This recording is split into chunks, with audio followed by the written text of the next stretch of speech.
Hello there, this is Matthew Durantes, and do you know what the most horrifying problem in America is to this day? It's racism. It occurs both silently and is outspoken at times. We have all made a racial slur at one point. I myself am no Martin Luther, but I am just a white man living in a white man's world, as some people would say, and I haven't really experienced any racism. Hopefully, I never will. Hopefully, you never will. So, let's talk about it. What I'm going to do is I'm going to go through the past. I'm going to go all the way back to Lincoln. And I'm going to talk about his achievements. Then, what I'm going to do is I'm going to go into the future. I'm going to talk about today. And after today, I'm going to talk about a solution that would probably end racism forever. So, let's get into it. Starting in the past, we'll say before Lincoln's time or around Lincoln's time, in the year of 1860, there were 4 million slaves, African American slaves, living in the United States. It wasn't until 1863, specifically January the 1st, 1863, that the Emancipation Proclamation was passed. Now, what that basically said was that all slaves in the South were free as soon as the war was over. But it had a lot of loopholes. So, sadly, we had to wait 2 more years in 1865, specifically January 31st, that the 13th Amendment was ratified and became law, freeing all slaves in America, no matter what race. Now, skipping a little bit of ahead, after Lincoln, I should say, came Martin Luther King Jr. in the Civil Rights Movement. Then, there was also the Asians around that same time, called the Asian American Movement. Both movements wanted the same thing, civil rights. The basic human rights, basic civil rights of this country. And, eventually, through some hard fighting, not physical, luckily, they came to achieve their goal. Now, moving on today, we, as I said before, make some very silent slurs here and there, now and then. Probably a lot of times just for jokes. Sometimes we actually mean it. But, hopefully we do not.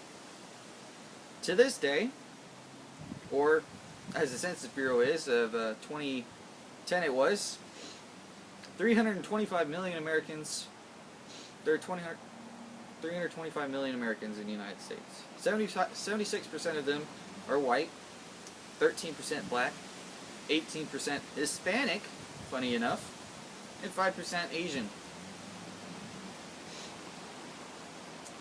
Speaking of Hispanics, they have risen through our population and become a major part of our country. Although, right now there's a bit of controversy going around this caravan that is coming from Honduras to the U.S. Trump has even sent in between 5,000 and 10,000 troops. Numbers vary. But, hopefully what's going to happen is that we'll get this all solved out. I know a lot of people here in the United States talk about black deaths, specifically black gun deaths committed by police officers.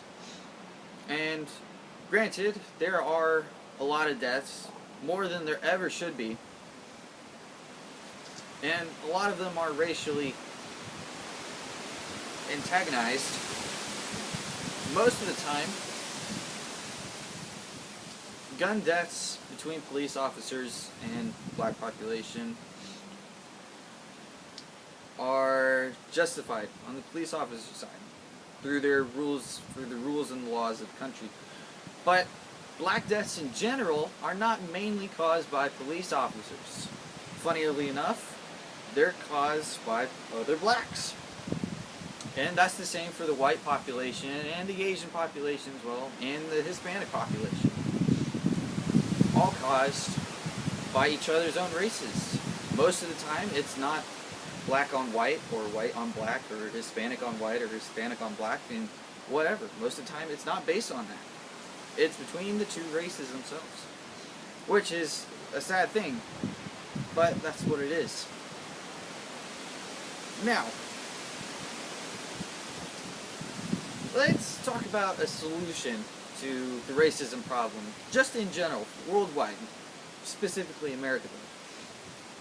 The way we could fix this is we can spread the love of God and the love of our hearts to everyone. It's one of God's 10 commandments. Love thy neighbor as yourself. So, when we go out there and we love our neighbor, and in this world, everyone, pretty much everyone's our neighbor. We go out there, we love our neighbor, we're loving God. And by loving God, He's loving us, and just in all around, love is being spread. And that is truly the only way that racism can be remedied and stopped here in the U.S. and globally. But there are those on the other side of life that do not like that idea and who do not love in general. They'll continually be the most racist people in the world. They'll continue to be human traffickers, slave owners, and so forth. And the way we fight that is actually through our government, by the laws that have been put in place already. I mean, for example, the 13th Amendment. So, let's conclude the speech. We have gone through the times, starting over in the 1860s with Lincoln, then moving on to the Civil Rights Movement. Then after that, what's it like today? And luckily today is better. And we've also seen a solution by spreading the love of God and our love. But through all the pain and suffering through the past 240 years of this nation's history, all we got to do is show love and come together. Thank you.